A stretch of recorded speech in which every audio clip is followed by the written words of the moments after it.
The late afternoon sun hung low, painting the cracked asphalt gold outside Miller's Diner, a forgotten outpost on the edge of nowhere. The air was thick, heavy, the kind that made tempers simmer under the surface. A lone figure moved across the parking lot, his wheelchair slicing through the heat like a blade. From the corner, laughter exploded loud, sharp, mean. A handful of bikers leaned against their gleaming machines, their eyes narrowing on him like predators spotting an easy target. They jeered, the sound bouncing off the diner's greasy windows. What they didn't know, what they couldn't know, was that the man rolling steadily toward the entrance wasn't as alone as he looked. In a few short minutes, everything they thought they controlled would slip right through their fingers. Leon had never liked drawing attention. He preferred to move through life like a shadow present, but unnoticed. His wheelchair, sleek and black, glided across the lot without a sound, carrying him forward with quiet determination. He wore a simple button-down shirt tucked into faded jeans, his broad shoulders squared against the heavy air. There was no weakness in the way he moved, no apology in his posture, only purpose. He wasn't here to make a statement. He wasn't looking for trouble. Leon had spent his morning running errands, ticking mundane tasks off a list most people took for granted: groceries, a trip to the hardware store, a stop at the bank. Now, all he wanted was a hot meal and a moment of peace. But fate has a way of testing the wrong people at the wrong times. As he approached the diner's door, he caught the flicker of movement from the corner of his eye, the bikers shifting their weight, the glint of cruel amusement in their eyes. He didn't react, didn't flinch. The world had taught him long ago reacting gives them power, and Leon had learned to guard his power like a fortress. He kept rolling, his hand steady on the wheels, 1 foot more, then another. He wasn't naive. He felt the storm gathering behind him, but he chose, deliberately, not to bow before it. Not today. Hey, roll in thunder. The voice cracked through the thick air, rough and jeering, loud enough to turn a few heads inside the diner. Leon didn't stop. His eyes stayed locked on the door ahead, his muscles working smoothly against the wheels. The bikers laughed. Not the kind of laughter that welcomed you in, but the kind that stripped you bare. Their boots scraped against the gravel as one of them peeled off from the group, swaggering toward him with a lazy menace, swinging a toothpick between his teeth like a badge of arrogance. Leon caught the scent of engine grease and leather as the man approached. He didn't need to look to know exactly what he faced: predators circling a lone figure they believed weak enough to toy with. "Where's the fire? Champ, you late for a race or something?" The biker's voice dripped with mockery. Another chimed in, slurring his words through a snicker. "Watch out. Boys, he might run us over if we ain't careful." The group burst into another round of ugly laughter, louder this time, feeding off each other's bravado. Leon slowed but didn't stop, his hand brushing lightly over the rim of his left wheel, his mind sharpened not in fear, but in calculation. Every muscle in his body remembered 100 battles fought in silence, battles you won not by shouting, not by swinging, but by outlasting. He reached the diner's entrance just as the first biker stepped directly into his path, legs spread wide, arms folded across his chest, blocking him, daring him. "Not so fast, hero." "Signed," the man said, his breath sour with cigarettes and something meaner. "You're gonna at least say hello to your new friends, right?" The others moved closer, their shadows stretching across the asphalt like claws. A loose semicircle formed around Leon, tight enough to cage him, loose enough to leave doubt hanging in the hot air. Inside the diner, forks paused halfway to mouths, faces pressed cautiously against glass, but nobody moved. Nobody intervened. Leon tilted his head slightly, meeting the biker's gaze without blinking. His voice, when it came, was low and even. "I don't want any trouble," he said, simple, steady, unmistakable. And for a moment, The leader's smile flickered because real strength, the kind born from surviving battles these men could never imagine, has a gravity even fools can feel. But the flicker passed. The man laughed again, cruel and loud, and the circle tightened by another step. Trouble, it seemed, wasn't asking for permission today. The leader leaned in closer, the heavy chain around his neck catching the dying sunlight. His eyes narrowed, searching Leon's face for fear, for weakness, for anything he could sink his teeth into. "You're awful quiet, man," he said, voice low and oily. "Makes a guy wonder if you're scared." Another biker flanked Leon's right side, boots crunching the gravel with slow, deliberate steps, his tattoos twisted as his arms flexed. A not-so-subtle display of menace. The rest of the pack fanned out, tightening their circle until Leon's world shrank to a few feet of cracked asphalt, sweat, and the sour stench of cheap leather. Still, Leon didn't flinch. His hands rested loosely on the wheels, every muscle coiled beneath a surface of unnatural calm. "I said," the leader pressed, his tone hardening. "Are you scared?" Leon raised his eyes, meeting the biker's gaze full on. His voice, when it came, was steady as bedrock. "No." "So what I would say." A ripple of amusement ran through the gang, short, sharp, ugly. Someone behind him muttered, "Big talk for a guy sitting down." Another snorted, "Maybe we ought to give him a little push. See how fast he can roll." The laughter this time was colder, tinged with something worse than cruelty boredom, the kind of boredom that turns men into monsters when they think there will be no consequences. Leon's mind ticked through options. Fight foolish, flight impossible, speak maybe, but words were matches in a room soaked with gasoline. Instead, he moved slowly, carefully, one hand sliding into the pocket of his jeans. The bikers stiffened, instincts flaring. The leader barked a short, ugly laugh. "What's this, gonna call 911? He spat the numbers like a joke. "Ain't nobody coming out here for you. Buddy, we run this patch of dirt." Leon said nothing. He pulled out his phone, cool and deliberate, and tapped the screen. The faint chirp of a call connecting cut through the tense air. The leader's grin slipped. Just a hair. His buddies shifted, exchanging uneasy glances that they tried and failed to cover with sneers. Leon lifted the phone to his ear. No shouting, no desperate pleas, just a low, calm murmur, a few words, spoken as if he had all the time in the world. He ended the call and slipped the phone back into his pocket in one smooth motion. Then he settled back in his chair, resting one arm across the worn leather armrest, as if settling in for a show only he knew was about to start. The bikers hesitated. The leader forced another laugh, but now it was hollow. "What? You think a phone call's gonna save you?" he sneered. "This is real life. Man, ain't no cavalry coming, son." But even as he said it, the way his eyes darted toward the highway betrayed him. Something had shifted, and they all felt it. Seconds dragged. The parking lot, once filled with taunts and hollow laughter, now simmered in a strange, heavy silence. It was as if Leon's calm, almost casual phone call had cracked the air itself, and the bikers, though still grinning, began to feel the cracks spreading under their boots. The leader shifted his weight from foot to foot, trying to reclaim the dominance he felt slipping through his fingers. "You calling your mama?" "Tough guy," he jeered. But there was no bite behind it now, just noise, just fear, hiding behind a smirk. Leon said nothing. He simply adjusted the sleeves of his shirt, slow and methodical, as if he were preparing for something the others couldn't see.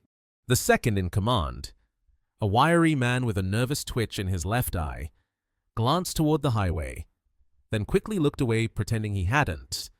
A gust of wind kicked a soda can across the asphalt with a hollow clatter. Somewhere in the distance, a low rumble stirred so faint it could have been a trick of the imagination. The bikers exchanged glances, uneasy, jittery. Their bravado, once so thick it choked the air, thinned with every passing heartbeat.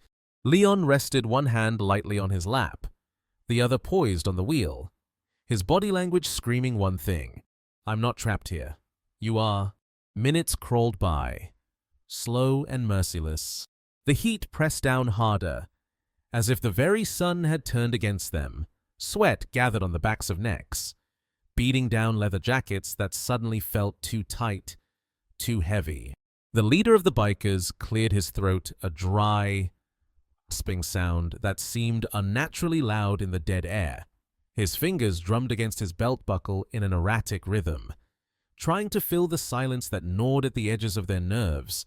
Leon didn't move, didn't blink, didn't even seem to breathe.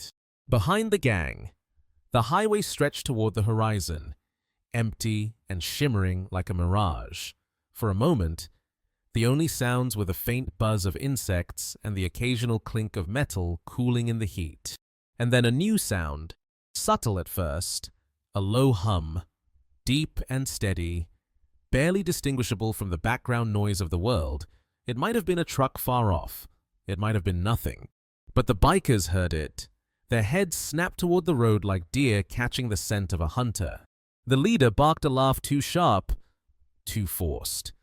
"Y'all hear something? Sounds like your cavalry stuck in traffic," he said, voice brittle around the edges. Nobody laughed with him this time. The hum grew louder, thicker. It vibrated through the soles of their boots, wormed into their chests, rattled something deep in their bones. Leon simply sat there, unmoving. A small, knowing smile ghosted across his lips, the first crack in his stone-cold facade.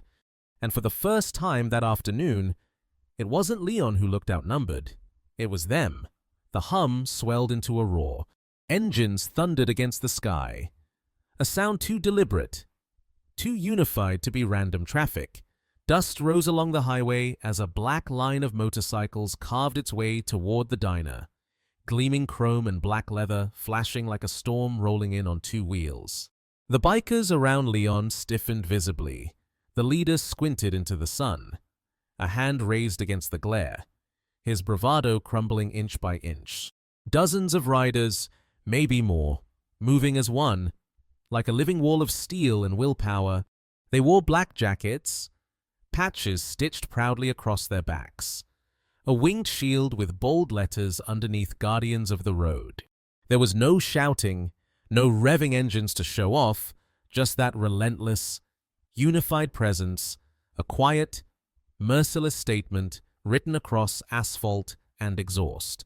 The convoy pulled into the parking lot with military precision, engines cut off one by one, leaving a ringing silence heavier than any battle cry. Boots hit the gravel in unison, dozens of heavy thuds, like drums in a funeral procession. The Guardians fanned out wordlessly, creating a wide, undeniable perimeter around Leon, protective, solid, immovable. The leader of the original bikers took an unconscious step back, his hand brushing the handlebar of his motorcycle like a child reaching for a forgotten toy. His face, earlier a mask of arrogance, now flickered with something dangerously close to fear. One rider broke from the front, a tall man with a silver beard and mirrored sunglasses that reflected the shrinking gang back at themselves. His jacket was worn but spotless, his posture a lesson in command. He didn't speak right away. He didn't have to. His presence alone did the talking. He walked straight to Leon, nodding once with a respect that needed no words. "You good?" "Brother?" he asked, voice low, steady. Leon nodded once, calm as ever. "I am now." Sandir.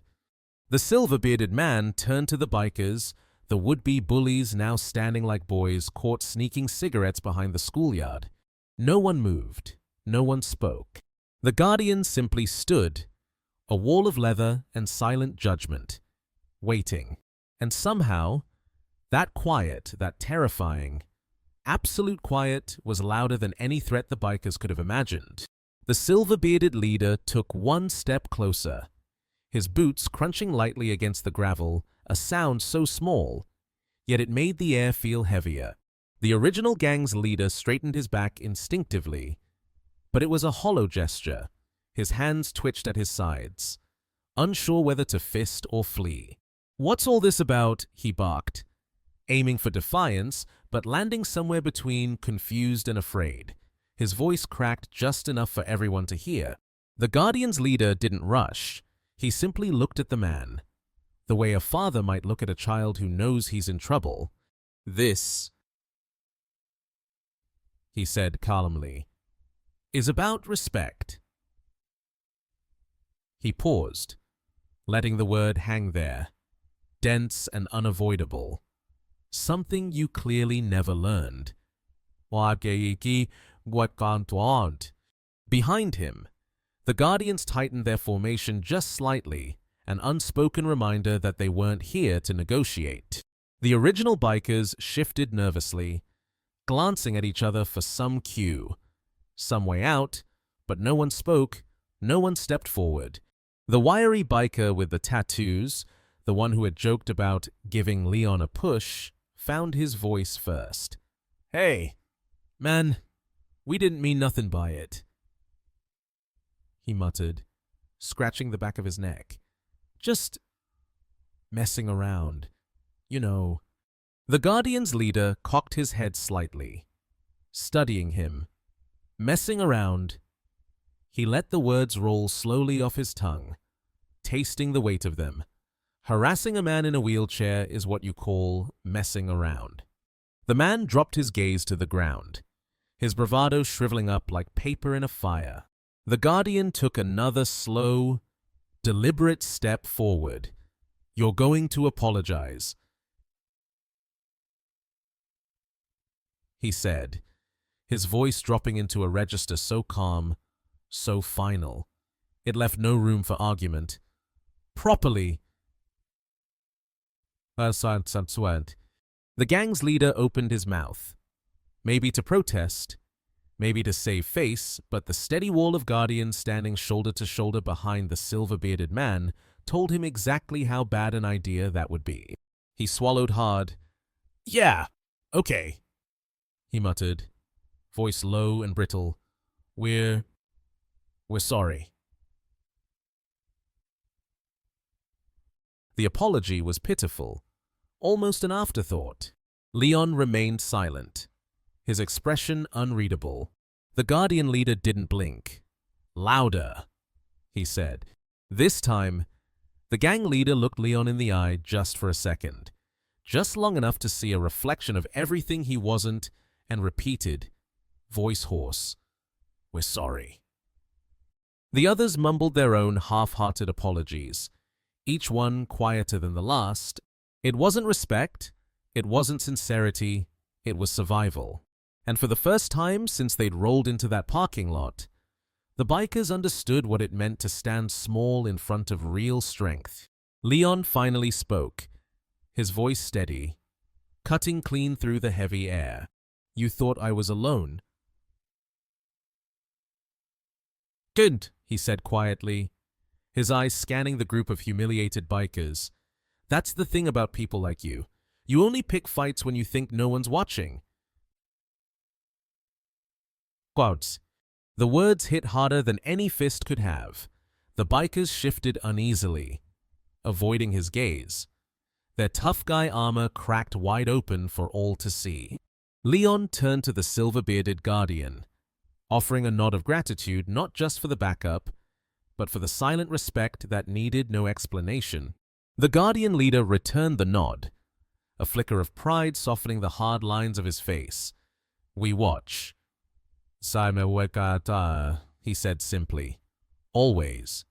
He let that sink in before turning back to the bikers. "Now," he said, tone hardening again, "you're going to get on your bikes and you're going to leave. You're not going to look back, And you're going to remember today every time you think about flexing on someone smaller than you. His voice wasn't loud. It didn't have to be. Authority flowed from him like a current. Impossible to ignore. The bikers didn't argue. They didn't even mutter under their breath. One by one, they scrambled onto their motorcycles, starting their engines with jerky, panicked motions. The roar of their departure was frantic, messy, desperate, a pitiful soundtrack to their retreat.